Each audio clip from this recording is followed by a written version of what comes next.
साथियों, जय हिंद। स्वाभिमान भारत यात्रा में आपका हार्दिक स्वागत। साथियों,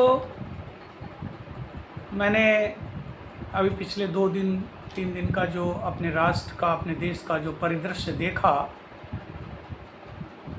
जैसा कि युवाओं को सड़कों पर ला कर के छोड़ दिया गया कि कॉकरोच कह करके। कॉकरोच क्यों कहा, क्या मंशा है? साथियों, इसमें कोई दो राय नहीं है कि आज का युवा कॉकरोच ही बनता जा रहा है, क्योंकि उसका जो बौद्धिक स्तर है वो बिल्कुल धीरे धीरे ख़त्म होता जा रहा है। उसका न खाने के नाम पर कोई चिंतन, न सोने के नाम पर, न अपने परिवार, अपने परिवेश, अपने राष्ट्र की कोई उसकी सोच नहीं है। वो केवल नौकरी नौकरी नौकरी चिल्ला रहा है। साथियों, जो युवा आज देश को बरगलाने के लिए इकट्ठे हो रहे हैं, उनको अगर वो अपने ही क्षेत्र में, जिस परिवेश में वो रहते हैं, वहीं पर अगर अपनी इतनी एनर्जी लगाएं, तो मैं समझता हूँ कि ये देश, वो दिन दूर नहीं है कि हमारा राष्ट्र एक स्वावलंबी भारत बनेगा। साथियों, सत्ता में बैठे हुए लोग, जो ये हमारा राष्ट्र, जो गाय रूपी राष्ट्र, तड़पती हुई गाय रूपी राष्ट्र है, उसको भेड़िए की तरह सभी सरकारें खाने में लगी रहती हैं। और जो विपक्ष होते हैं वो एक सियार की तरह इस बात के इंतज़ार में रहते हैं कि कब ये सत्ता से बाहर हों और फिर मेरी बारी आए और हम सियार से बब्बर शेर बन जाएं और फिर हम उससे कई गुना लूटेंगे। वो इस प्लान में लगे रहते हैं।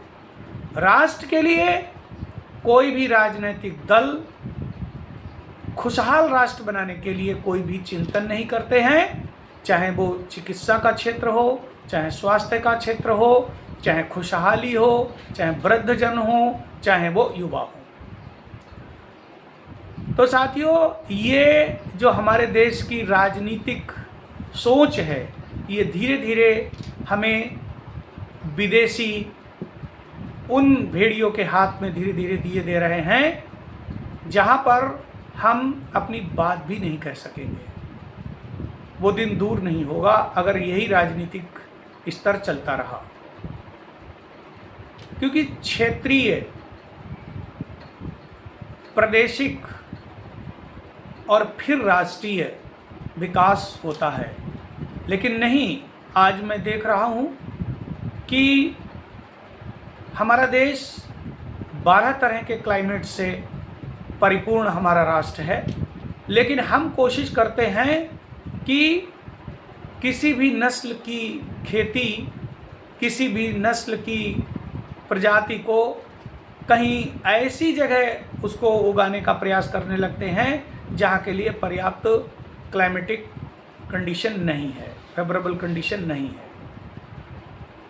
साथ ही जो रिसर्च वर्क हमारे वैज्ञानिक कर रहे हैं, वो पता नहीं मुझे कौन कर रहा है, चाहे वो पर्यावरण के क्षेत्र में हो, चाहे हमारे क्षेत्रीय जनता को कुछ अच्छा देने के क्षेत्र में हो।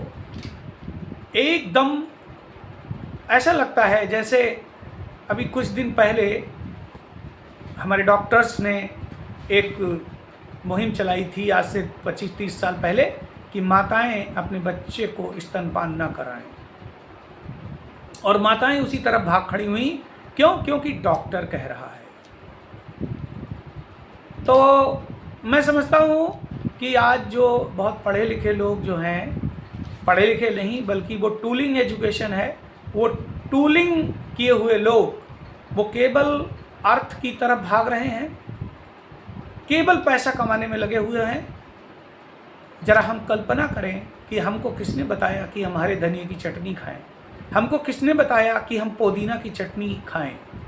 लेकिन आज हम बोतल में क्या भर के मुझे दे दिया जाता है, किस सीजन में मुझे क्या खाना है नहीं पता नहीं, बस कह दिया जीरा और हम पीने में लग गए। चाहे वो सर्दी हो चाहे गर्मी हो, हम अपने क्षेत्रीय खान पान पेय आदि से भी भटक गए हैं।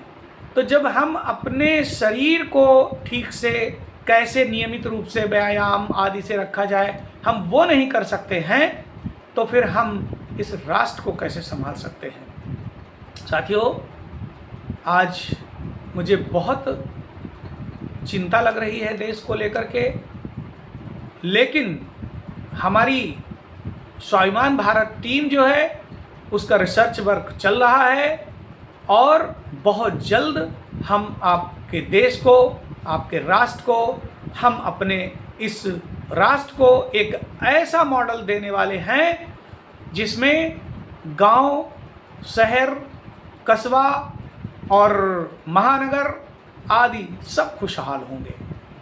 क्योंकि जो योजनाएं हैं वो ठीक से नहीं आ रही हैं। इसके लिए साथियों ये सब कैसे संभव होगा। आप लोग सोच रहे होंगे कि मैं ऐसा तो नहीं कि मानसिक विक्षिप्त हो गया हूँ, नहीं, बिल्कुल नहीं।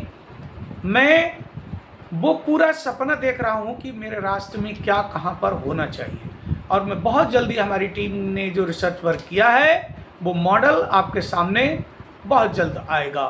साथियों, हमारी वीडियो काफ़ी लंबी हो रही है, इसलिए मैं आपसे विदा चाहूँगा। जय हिंद, जय स्वाभिमान भारत।